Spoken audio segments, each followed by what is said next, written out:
Hello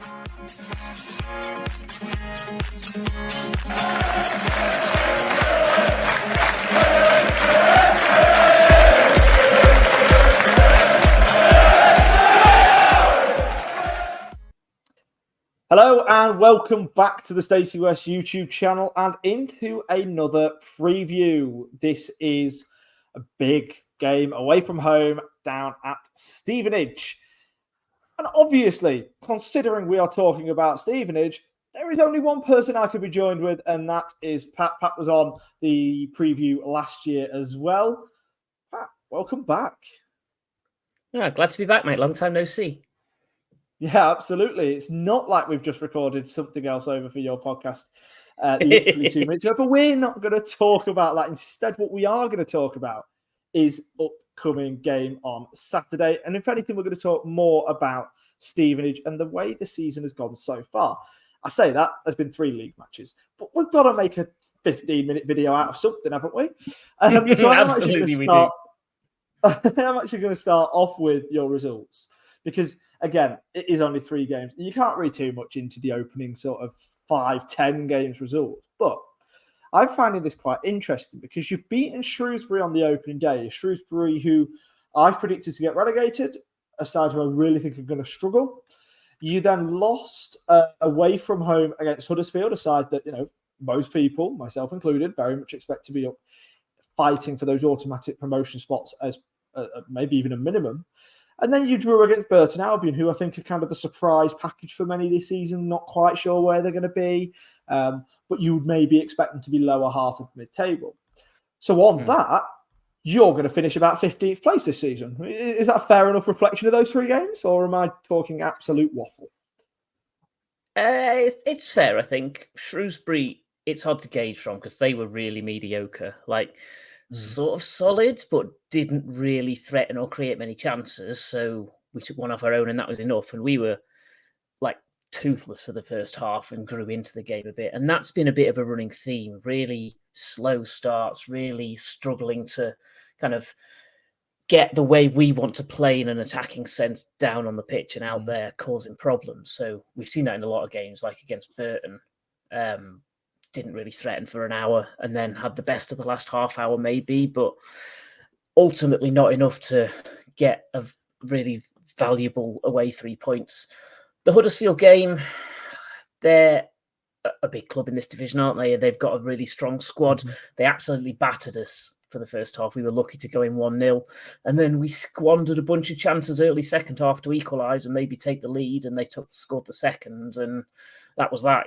It's a big hill to climb once you've wasted those chances. You can't afford to do it away from home against the better sides. And the one positive I take from it is we went 2 goals behind against Huddersfield and 2 goals behind against Norwich in the League Cup. And in both of those games, players could have thrown the towel in, heads could have dropped, and it could have got painful. And neither game did that happen. They showed really good fortitude to score one late on, give themselves a sniff of drawing level, and just, keeping honest and keeping people working hard for the wins against us. So, yeah, it feels like this season we're going to be a difficult side to beat, but I struggle with where the goals are coming from to propel us up to a playoff push like we had last season. So it does feel like a mid-table, lower mid-table, but hopefully not a relegation struggle.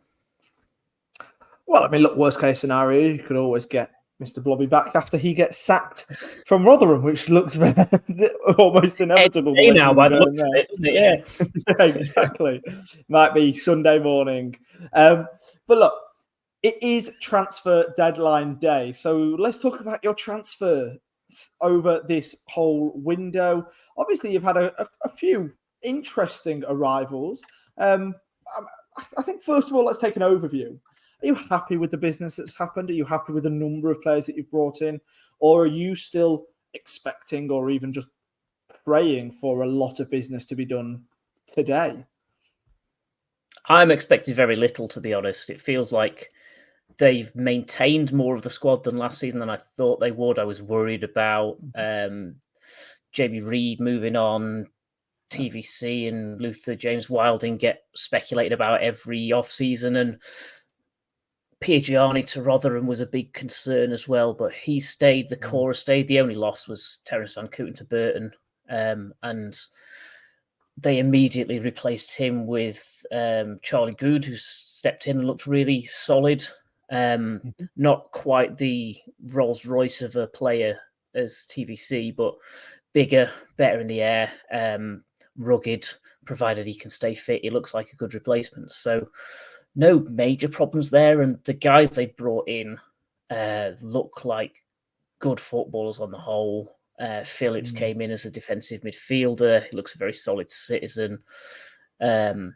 We've seen Harvey White getting more game time and playing as a kind of playmaking midfielder, and he wasn't getting a look in under Steve. So that's something that Alex Revel has really improved upon, is getting more out of the rest of the squad that was around him as well.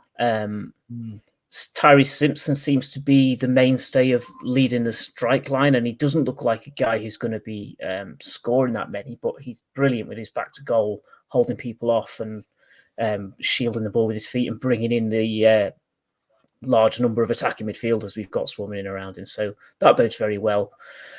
I was expecting more from Appere from what we saw in pre-season. He looked a real threat as a kind of frontman, winning stuff in the air and pressurising defenders into mistakes.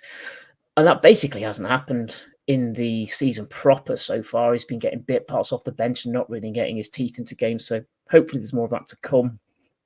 We had to get in a keeper on loan really late in the window with Teashby Hammond having a broken finger. So Cooper has stepped in really nicely, and Buzanis late on as well for like an experienced backup. Who else haven't I mentioned? Oh, Freestone has played left fullback quite a bit, and is a capable centre back as well. And he looks a very solid citizen as well in the classic Stevenage defensive mould. So that bodes well. I think it's a solid squad.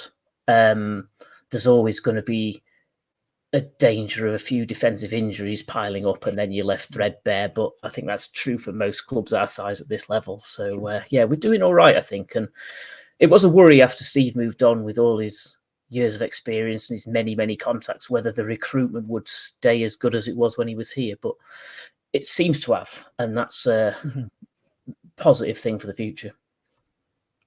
I guess it's also very much, if you've kept that core of the squad, then the recruitment isn't as not as needed, but it isn't quite as kind of imperative that if it goes wrong, at least you still have got that core that you've kind of spoken about that, you know, took you through to a playoff fight for a lot of last season. That wasn't just the manager, but that, like you say, that was the team. And although Steve Evans may try to claim all the credit, he doesn't get to. Look, to be fair, I guess that's kind of the next big thing, because we talk about player transfers all the time.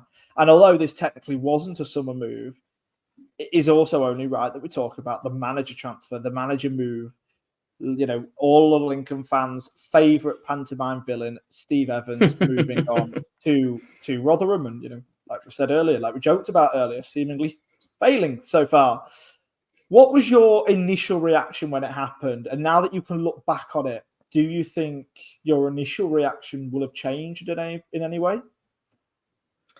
I think at the time when he left, we were feeling like, I mean, we were basically on relegation form at that point, but we had enough in the bank to be safely in mid-table. But that last quarter of the season, we were picking up the odd draw, barely any wins. So we were struggling. Like, if that continued into the start of this season, we'd be much more concerned.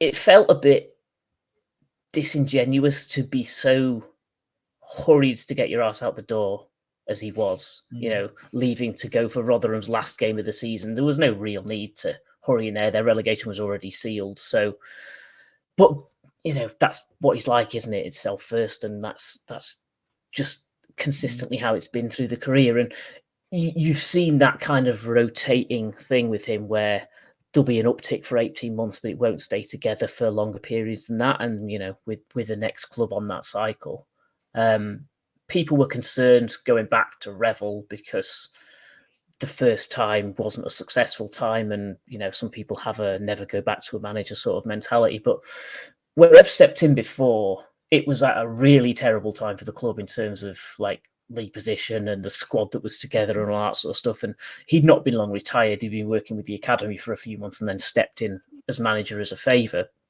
like interim and then permanent. And it was just like a terrible set of circumstances to try and take on that first managerial role with very little experience as a first team coach and handling players you'd been in a squad with as a player until recently. So I think the time out of the managerial seat has done him good. He's had a lot of coaching experience with very experienced managers in that period. And he comes back to it with a fresh mindset and trying to impose his own character on the team now, I think. So we're seeing it as the blueprint of what made us successful last year is still there, but we're seeing more kind of smaller ball playing midfielders getting more of a role in how they try to build attacks when they're playing at their best, which we were more direct feeling last season. So there is subtle difference as to how we're playing now, and we're seeing players who seem to have the ability but weren't given the chance to excel in the previous squad now getting that chance. I don't think, like, if Evans had stayed on, I don't think Harvey White would still be at the club. Yeah. I think for every single player at any football club, as soon as there's a managerial change, there's obviously a new opportunity for you, isn't there? And if you can prove yourself worthy under a new manager, you can literally rewrite your own future at a football club. And it's always kind of quite nice to see when that happens, isn't it? Those little redemption arc stories, if you like, and when they get those second chances and prove that they should have been given that earlier, for example, and it always kind of looks bad on the original manager, even though that necessarily isn't always the case. It's just the way that things have applied themselves, and it is so multifaceted in that way.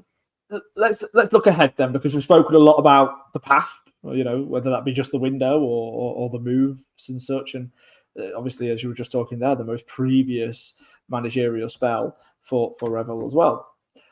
Saturday.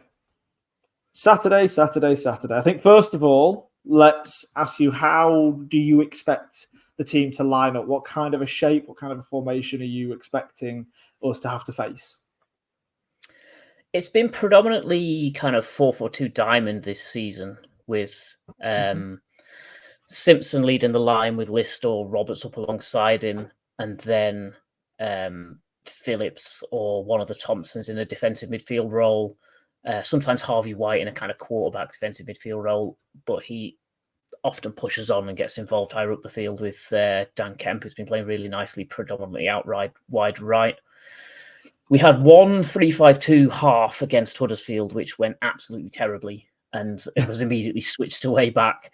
And in the game against Burton, the kind of stalemate sort of game, it was very much Simpson leading the line with 3 attacking midfielders up behind him, and then White and Thompson further back in midfield. So 4-4-2 diamond, or possibly the slightly more withdrawn second striker playing out wide and cutting in from the left-hand side.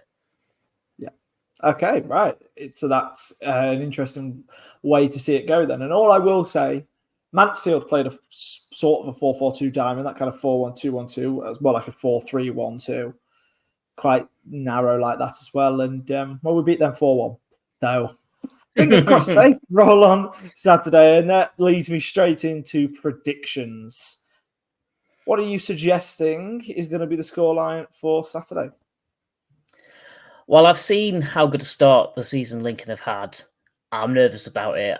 I went for a 2-1 Lincoln win on the Boropod we talked about our last games in last Tuesday, and I've got to stick with that. I've got to stick to my guns and hope they're wrong, obviously, but we'll look to press high and pinch the ball off you and let our back five deal with anything you can throw forward through that press. That seems like a high-risk strategy against your lot, and I worry that you'll pick us off a couple of times and we won't have enough goals in our locker to come back to that. We do look fairly goal-shy, and will be that way until Jamie Reed's back from injury, which is obviously a major concern and a bit of an unknown at the moment. Well, there we go then. Now, for me, I'm torn here because on your podcast, I was nice, is what I was. I gave a bit of charity over on the Stevenage, over to the Stevenage fans, and I suggested it might even be a 1-1 draw. I probably kind of have to stick with that, don't I? I don't really think I can lie. You can't be 1-1 flip-flopping, can you? That gives you no credibility. I can't. I probably do think a 1-1 draw. I think you've got the opportunity to frustrate us down at your place. I think if this was a home game, it would be different. But away from home, I don't think a 1-1 draw would be a negative result too much. A draw early on in the season against a difficult side to face sometimes in Stevenage could be quite good. You've already shown that you've got that defensive solidity still in the league. You've only conceded 2 goals, and they were both to Huddersfield. So I don't know where our attacking impetus ranks compared to Huddersfield. I think you're better at being able to deal with some of like the set pieces because we've scored a few set pieces so far, and I think you're going to be better equipped to handle some of them than the likes of Burton and Mansfield have been. So for that, I think a 1-1 draw would probably be a fair result. It would be a bit of a frustrating game, but still a result I would take if you were to ask me at 3:00 on Saturday. I think a lot of Borough fans would think the same, and it's certainly unlikely to be a dull 1-1, judging by what we've seen so far. Both sides will be going for 3. It's not going to be anything settled for. No, not at all, which makes it a very interesting affair. So if you are travelling down to Stevenage on Saturday, have a fantastic time. Enjoy yourself. But Pat, thank you so much for joining me. Good luck for both Saturday and the rest of the season, of course. And until next time, up the Imps. Lincoln City are the team, the Reds is their name. Stinsel Bank is their home ground and football is their game. So come and cheer them on, you mad, support them all the way. Oh, 'tis our delight for the red and white, the Imps are here to stay. Oh,